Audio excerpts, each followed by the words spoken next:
واحلل عقدة من لساني يفقهوا قولي. اللهم الهمنا مراشد امورنا واعذنا من شرور انفسنا من سيئات اعمالنا. சங்கைக்குரிய ஹஜ்ரத் கிப்ரார் தாமத் பர்காதம் சலாத் ஹஜ்ரத் அவர்களே, ஏனைய உலமக்கல்களே, பெரியோர்கள் சகோதரே, மணமக்களே, தாய்மார்களே, சகோதரிகளே, அல்ஹம்துலில்லாஹ் அல்லாஹ்வுடைய பெரிய கிருபை, ஒரு உன்னதமான மஜ்லிஸில் நாம் எல்லோரும் ஒன்று சேர்ந்திருக்கின்றோம். அல்லாஹ்வுடைய தௌஃபீக் இல்லாம எந்த நலவான காரியங்களும் நடைபெறுவதில்லை. ஒன்றுபடி நோக்கம் இந்த மணமக்களுடைய ஹக்கில் துஆ செய்வதற்காக நாம் எல்லோரும் ஒன்று சேர்ந்திருக்கின்றோம்.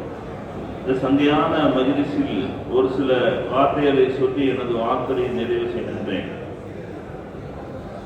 இந்த மணமக்களுக்கும் சரி, இங்க வந்திருக்க எல்லோரும் சரி, ஒரு உண்மையை வழங்க வேண்டும்.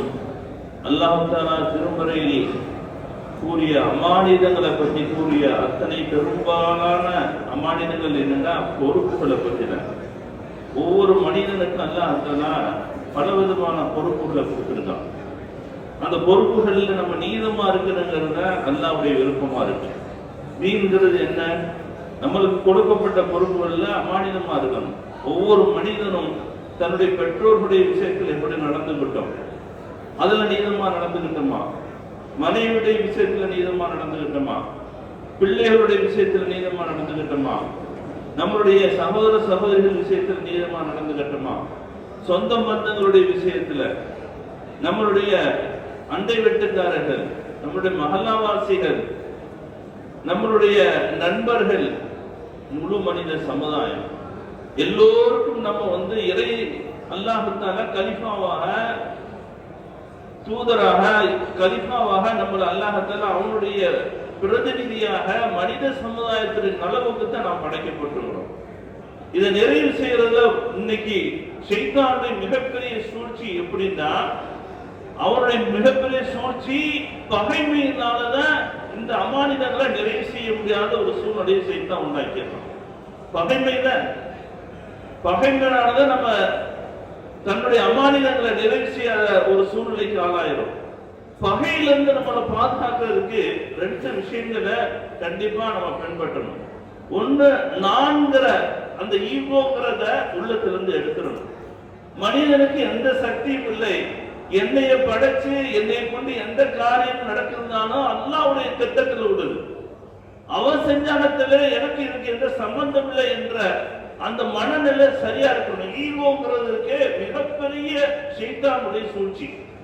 நான்கிறது என்னைக்கு நம்மகிட்ட இல்லாம இருக்கோ அல்லாஹ் தஆலா பகையிலிருந்து நம்ம பாதுகாக்கிறோம். பெருமை, பொறாமை, குரோதம், விரோதம், புறம் பேசுதல், இட்டுக்கட்டுதல், இதெல்லாம் ஷைத்தானுடைய மிகப்பெரிய சூழ்ச்சி. இதனால என்னன்னா பகைமை வந்துடுது. இன்னைக்கு ஷைத்தான் இன்சன் சொல்லுவாங்க, மனித ஷைத்தான். மனிதன் தான் மனிதனுடைய பகையினாலதான் இன்னைக்கு ஒவ்வொருத்தரும் நிம்மதி இருந்திருக்கின்றோம். இதுல இருந்து நம்மளை பாதுகாக்கிறதுக்கு குறிப்பாக நம்மளை பணிச்சுக்கிட்டு நம்ம தாழ்த்திக்கிட்டு என்னை கொண்டு ஒண்ணு இல்லை அப்படின்னு சொல்லி அந்த பெருமை இல்லாத, பொறாமை இல்லாத வாழ்க்கை வந்துருச்சுன்னா அல்ஹம்துலில்லாஹ் நமக்கு கொடுக்கப்பட்ட இந்த பொறுப்புகளை நீதமா இருந்து நிறைவு செய்யக்கூடிய ஒரு வாய்ப்பு அல்லாஹ் தஆலா கொடுத்துறோம். இரண்டாவது முக்கியமான ஒரு மிகப்பெரிய ஷைத்தானுடைய சூழ்ச்சி கோபத்தை உண்டாக்குறது. கோபங்கிறதுக்கே அல்லாஹ் தஆலா வெறுக்கிற செயல். ஷைத்தானுடைய மிகப்பெரிய சூழ்ச்சி கோபத்தை உண்டாக்குறது. கோபம் என்னைக்கு கோபத்துல இருந்து நம்ம பணிச்சுக்கிட்டோமோ, நம்மளை தாழ்த்திக்கிட்டோமோ, அல்லாஹ் தஆலா திருமறையில சொல்லும் போது என்னுடைய இறையச்ச உள்ள நல்லடியாக கோபத்தை விழுங்கி விடுவார்கள். கோபங்கிறது அல்லாஹ் வெறுப்பான செயல்.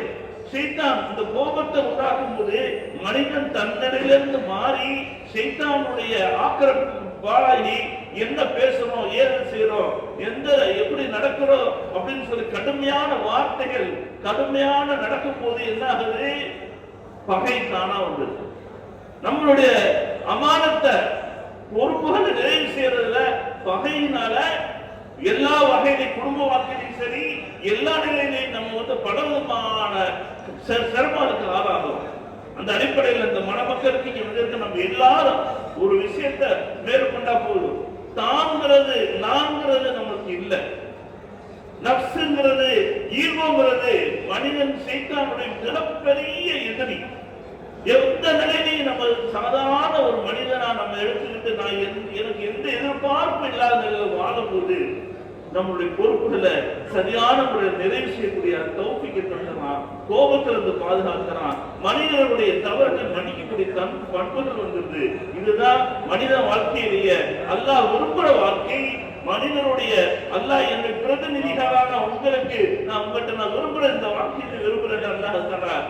திருமலையில நம்மளுக்கு தெளிவா ஒரு வழிகாட்டுறான். அந்த அடிப்படையில இந்த மணமக்களும் சரி நம்ம எல்லாரும் வாழ்ந்து குடும்பத்தோட சந்தோஷமா மகிழ்ச்சிகரமாக எல்லோரும் நீளமா நடத்தப்பட்டு வாழக்கூடிய தௌஃபீக்கை தர வேண்டும் என்று வாழ்த்து துஆ செய்தவராக வாய்ப்பு நன்றி தெரிவித்து விடைபெறுகின்றேன். அல்ஹம்துலில்லாஹி ரப்பில் ஆலமீன். அஸ்ஸலாமு அலைக்கும் வரஹ்மத்துல்லாஹி வபரகாத்துஹு.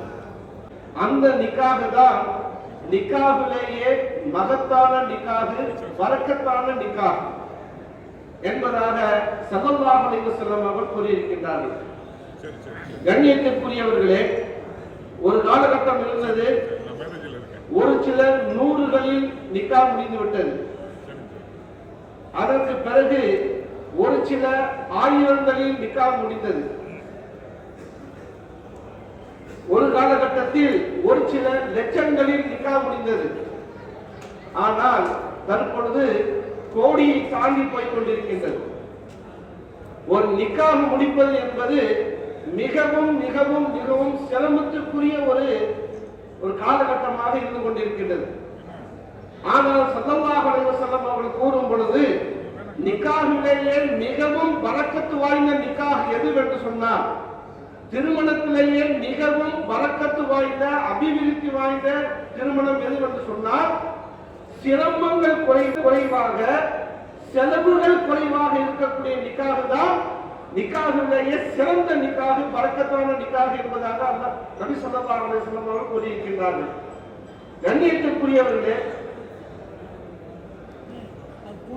அதாவது ஒரு கதவு திறந்தால், ஒரு கதவு மூடினால் மற்றொரு கதவு, அதே போல அந்த காலகட்டத்தில் நிக்காஹ் என்பது மிகவும் எளிதானதாக இருந்தது. விபச்சாரம் என்பது மிக மிக மிக மிக கர்ண கொடூரமான ஒரு செயலாக இருந்தது. ஆனால் தற்போது நிக்காஹ் என்பது சிரமமாக ஆகிவிட்டது. விபச்சாரம் என்பது சொல்ல முடியாத அளவிற்கு சர்வசாதாரணமாக மலிவாக ஆகிவிட்டது. எனவே கண்ணியத்திற்குரியவர்களே, நம்முடைய தலைவர் ஸல்லல்லாஹு அலைஹி வஸல்லம் அவர்கள் கூறிய அந்த ஒரு ராஜபாட்டையின் அடிப்படையில் நாம் நம்முடைய நிக்காஹ்களை நடத்தி வந்தோம் என்று சொன்னால், திருமணமாகாமல் வீட்டில் முடங்கி இருக்க மாட்டார்கள். அதே போல ஆண் குமர்கள் திருமணம் முடியாமல் வீட்டில் முடங்கி இருக்க மாட்டார்கள். திருமணம் என்பது செலவினங்களிலும் அதிகமாக, உடல் உழைப்பிலும் அதிகமான உடல் உழைப்புகள் சிரமமானதாக ஆனதின் காரணமாக தற்கால சூழ்நிலை விபச்சாரம் என்பது மலிவாக ஆகிவிட்டது. எனவே கண்ணியத்திற்குரிய பெரியவர்களே, சகோதரர்களே, தாய்மார்களே, சகோதரிகளே, இங்கு வருகை தந்திருக்கக்கூடிய ஒவ்வொருவர்களும் இந்த மீதும் இந்த மணமக்கள் மீதும் வந்திருக்கும் தாய்மார்கள் மீதும் இறைவனின் சாந்தியும் சமாதானமும் என்றென்றும் நம் அனைவரையும் சூழ்ந்து நிற்கட்டுமாக என கூறியவனாக என் சிறிய வாழ்த்துரையினை ஆரம்பம் செய்கிறேன். அஸ்ஸலாமு அலைக்கும் வரஹ்மத்துல்லாஹி வபரகாத்துஹு. தோழர்களே, ஒவ்வொரு கூட்டங்களிலும் மேடைகளிலும் வந்து அமர்ந்திருக்கக்கூடிய கணவான்கள் வரக்கூடியதின் நோக்கம் கண்ணுக்கு விருந்தும் காதுக்கு விறுவிறுப்பும் இதயத்திற்கு இன்பமும் நரம்புக்கு சற்று முறுக்கும் இரத்தத்திற்கும் சூடும் ஏற்றும் வகையில் அமையப்பெற வேண்டும் நிகழ்ச்சிகள் என்ற எண்ணத்தை சுமந்த நிலையில் வருவார்கள்.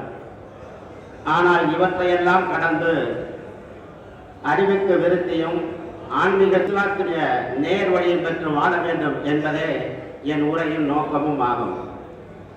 அரும்பெரும் ஜோதி எதுவோ, இம்மண்ணிலே முதல் உயிரை தோற்றுவித்த தனி பெரும் கருணை எதுவோ, அறிவும் ஆராய்ச்சியும் காண துடிக்கின்ற தத்துவ எல்லை எதுவோ, அந்த பரம்பொருளே தான் இந்த ஒட்டுமொத்த பிரபஞ்சத்திற்கும் இறைவன். நம் எண்ணத்தில் எழுகின்ற முதலும் முடிவும் அதுவேதான். நீல பெருங்கடல் நடுவே 2 நீர்ப்பறகளுக்கு மத்தியில் திரை அமைத்தவனும் அவனே. அகிலம் அனைத்தையும் படைத்து பாதுகாத்து பரிவாய்த்துக் கொண்டிருக்கும் அந்த வல்ல ரகுமானின் அனுக்கிரகத்தில் ஒரு அணித்துடுதான் இந்த மனித வாழ்க்கை.